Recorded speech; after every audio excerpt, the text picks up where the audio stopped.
দর্শক শুভেচ্ছা ভালোবাসা নেবেন নতুন ভিডিওতে স্বাগতম। দর্শক আসলে যে ব্যাপারটা খুবই গুরুত্বপূর্ণ একটা বিষয় আপনাদের সাথে আলোচনা করব। ভারতের যে কিছু মিডিয়া বাংলাদেশ নিয়ে খুবই অপপ্রচার করছে, বিশেষ করে সংখ্যালঘু হিন্দুদের নিয়ে।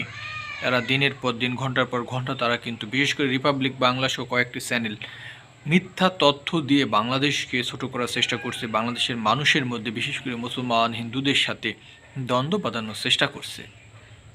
আপনারা কখনো ভেবে দেখেছেন যে ভারতে যখন মুসলমানদের নির্যাতন করা হয়েছে, জুলুম করা হয়েছে, মসজিদ ভাঙা হয়েছে, মুসলমানরা কি খাবার খাবে কি খাবে না তাদের প্রতি সে জুলুম করা হয়েছে, নিছক মিথ্যা অজুহাতে গরুর গোস্ত খাওয়ার যে অজুহাত দেখিয়ে তাদের পিটিয়ে মানুষ মারা হয়েছে মুসলমান অনেক যুবককে।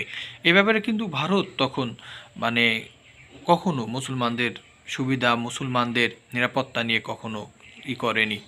কিন্তু বাংলাদেশের অভ্যন্তরীণ ব্যাপার নিয়ে ভারত সরকার বিজেপি যে ব্যাপারগুলো নিয়ে কথা বলছে নিয়মিত এবং উদ্বেগ প্রকাশ করছে, বাংলাদেশকে হুমকি ধামকি দিচ্ছে ভারতের কলকাতার বিজেপি যিনি বিরোধী দলীয় নেতা শুভেন্দ্র অধিকারী, তিনি সন্ত্রাসী কায়দায় কথা বলছেন, বাংলাদেশকে নিয়ে ছোট করে কথা বলছেন। কিন্তু আসলে কি কখনো ভেবে দেখেছেন যে ভারতে যখন কোনো কিছু হতো, বাংলাদেশ যদি কখনো কিছু বললে বা অন্য দেশে কিছু বললে, মোদি নিজেই বলেছিলেন যে তাদের অভ্যন্তরীণ বিষয়ে কেউ নাক গলাবেন না। তাহলে ইউনিস সরকারেরও উচিত বলে দেওয়া যে বাংলাদেশের অভ্যন্তরীণ ব্যাপারে আপনাকে কিছু বলতে হবে না, নাক গলাবেন না, স্ট্রংলি কথা বলতে হবে। তো আরেকটা ব্যাপার যে ভারতের যে বিষয়গুলো আমরা মনে করি, ভারতের যে মন্ত্রী, ভারতের বিভিন্ন নেতা হুমকি ধামকি দিচ্ছে বাংলাদেশকে সার্জিক্যাল স্ট্রাইক করবে, এটা করবে। আসলে ভারত যে বাড়াবাড়ি করছে সেটাই একটা ব্যাপার, আর তাদের উদ্দেশ্যটা খারাপ সেটা প্রমাণিত হয়েছে। বাংলাদেশের মানুষ খুব সচেতন আগের চেয়ে, বাংলাদেশের মানুষ আগের চেয়ে অনেক ঐক্য রয়েছে। বাংলাদেশকে হিন্দু মুসলিম দাঙ্গা বাঁধিয়ে আপনারা নিজেদের স্বার্থ হাসিল করতে চান। ভারত এই ধরনের চিন্তাভাবনা যদি করে থাকেন, ওইসব দিন বেলাতে গেছে, ঠিক আছে।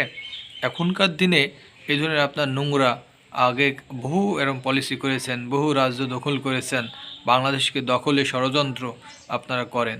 এ ধরনের চিন্তাভাবনা থেকে বেরিয়ে আসতে হবে আপনাদের জীবনে। তো একটা জিনিস ছোটোকাল থেকে দেখলাম যে সবাই ভারতের এত বিরোধিতা কেন? ভারত তো আপনাকে একটা অনুতাপ করার ব্যাপার যে আপনার প্রতিবেশীর সাথে এত খারাপ সম্পর্ক কেন? ভারতের এত খারাপ সম্পর্ক কেন প্রতিবেশীর সাথে? আফগানিস্তানের সাথে ভালো না, চীনের সাথে ভালো না, পাকিস্তানের সাথে ভালো না, মালদ্বীপের সাথে ভালো না, শ্রীলঙ্কার সাথে ভালো না, নেপালের সাথে ভালো না, বাংলাদেশের সাথে ভালো না কেন? ভারত আপনার সমস্যাটা কোথায়? বাংলাদেশকে নিয়ে তো আপনাকে বেশি বাড়াবাড়ি করতে হবে না, বাংলাদেশের বিষয় নিয়ে আপনাকে তো নাক গলাতে হবে না। বাংলাদেশের মানুষ তাদের ভালো মন্দ বুঝে। বাংলাদেশের মানুষ, আপনি দেখেননি পুজোর সময় বাংলাদেশের ছাত্ররা, বিশেষ করে মাদ্রাসা ছাত্ররা, হুজুর শ্রেণীর লোকরা যে আপনার মন্দির পাহারা দিল, পাহারা দিয়ে নিরাপত্তা দিয়েছে যাতে আপনাদের উৎসবে, আপনাদের ধর্মীয় যে রীতিনীতি সেগুলোতে কোনো সমস্যা না হয়। তাহলে আপনারা কেন অতি উৎসাহিত হতে এত বাড়াবাড়ি করে কথা বলছেন বাংলাদেশের বিরুদ্ধে? বাংলাদেশকে নিয়ে এমন বাড়াবাড়ি চিন্তা বাদ দিবেন, ঠিক আছে। আপনাদের সমস্যা হচ্ছে যে আপনারা আপনাদের গোলামি করে রাখতে চান। বাংলাদেশ একটা স্বাধীন দেশ, এদেশের মানুষ যুদ্ধ করে রক্ত দিয়ে এদেশকে স্বাধীন করেছিল, ঠিক আছে। আপনাদের গোলামি হওয়ার জন্য নয়, আপনারা গোলামি করে রাখার জন্য আপনাদের মতো একটা রাজনৈতিক দলকে সাপোর্ট করে আপনারা নিজেদের স্বার্থ হাসিল করেন সব সময়। সেসব চিন্তাভাবনা সবসময় মানে আগের মতো চিন্তাভাবনা যদি রেখে বাংলাদেশের সাথে বন্ধুত্ব করতে চান, তাহলে আপনাদের সাথে বন্ধুত্ব নয়, সবসময় কঠোর জবাব দেওয়া হবে। এদেশের মানুষ সবসময় চায় সবার সাথে বন্ধুত্ব, শত্রুতা চায় না, কিন্তু আপনারা শত্রুতা তৈরি করছেন।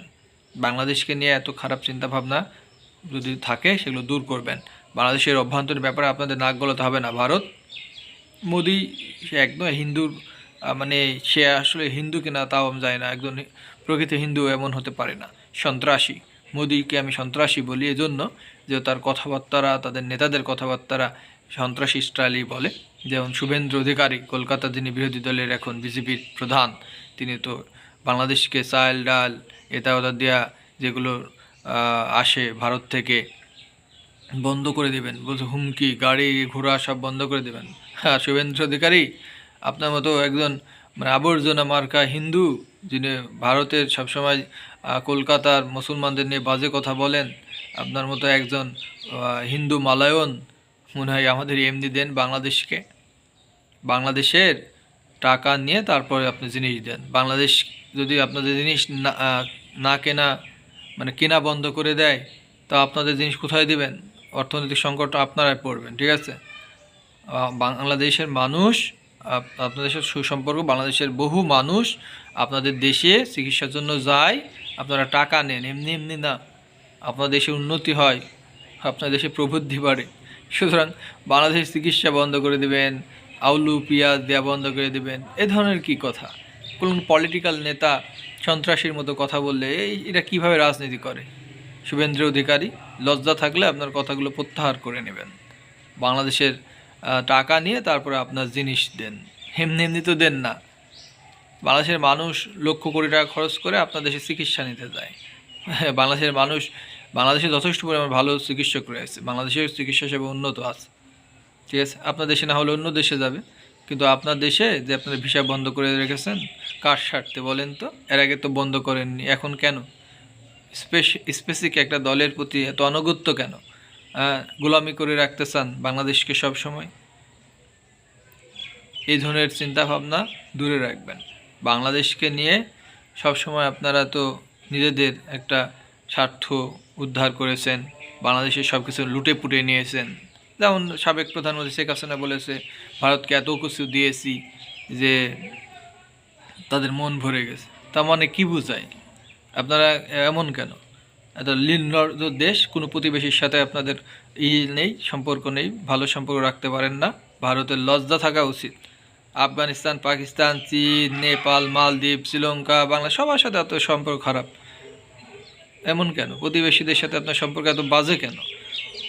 নিজেদের সবসময় আপনারা একটা ভারত একটা বৃহৎ রাষ্ট্র, ভারতের কাছ থেকে মানুষ আরও ভালো কিছু প্রত্যাশা করে, সকলের সাথে তাদের ভালো একটা কিন্তু এতটাই জঘন্য এই ধর্মের মানুষগুলো তাদের কর্মকাণ্ডকে পরিণত করেছে হিন্দু ধর্মের। কিন্তু বাংলাদেশের হিন্দু মুসলমানদের মধ্যে যে সুসম্পর্ক আমরা নিজ চোখে দেখেছি, একে অপরের সাথে যে বন্ধুত্ব সম্প্রীতি, আপনার দেশে নাই কেন? আপনারা নিজেদের দেশেই তো আপনারা মুসলমানদের নির্যাতন করেন, জুলুম করেন। আমাদের দেশের মুসলমান এসবকে নিয়ে আপনাদের এত মাথা ব্যথা কেন? নিজেদের অভ্যন্তরীণ ব্যাপার নিজেরা যেমন সামলান, আমাদেরও সামলাতে দিবেন। আমাদের দেশের ব্যাপারে আপনাদের নাক গলাতে হবে না। কলকাতার এই মালায়ন শুভেন্দ্র, তোমার মতো নির্লজ্জ হিন্দু, ঠিক আছে? এমনি এমনি আমাদের দেশে তুমি আলু পেঁয়াজ মশলা পাঠাও না। আমাদের দেশের মানুষ টাকা খরচ করে তোমার দেশে যায় চিকিৎসা নেয়, এমনি এমনি চিকিৎসা দাও না। বিনামূল্যে চিকিৎসা দিয়েছো নাকি শুভেন্দ্র মালায়ন? তুমি আবার বেশি কথা বলো, মিডিয়াতে সন্ত্রাসীর মতো কথা বলো। লজ্জা থাকলে আর কোনোদিন কথা বলবে না। এখন বেয়াদব মার্কা পলিটিশিয়ান রাজনীতি করে, আবার মালায়ন কোথাকার রক্তে পিপাসু, মুসলমানদের রক্ত তোমাদের হাতে থাকে, তোমরা আবার মুসলমানদের নিয়ে ফাজলাম করে কথা বলো, বেয়াদব। দর্শক, নেক্সট ভিডিওতে দেখা হবে নতুন কোনো ব্যাপার নিয়ে।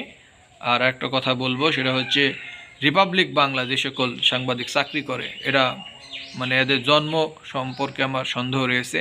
কোনো সাংবাদিক এরকম করে সাংবাদিকতা করতে পারে না।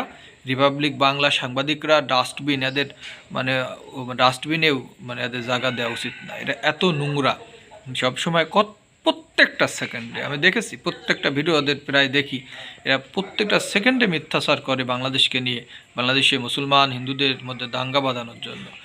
এত তোমার যদি থাকে, বাংলাদেশে আইসি দেখে যাও হিন্দু মুসলমানদের সম্পর্ক কেমন, বাংলাদেশে এসে দেখো। রিপাবলিক বাংলার মালায়ন সাংবাদিকরা বাংলাদেশে আইসা দেখো। দর্শক, চ্যানেলটি সাবস্ক্রাইব করে দিবেন। দেখা হবে নেক্সট ভিডিওতে।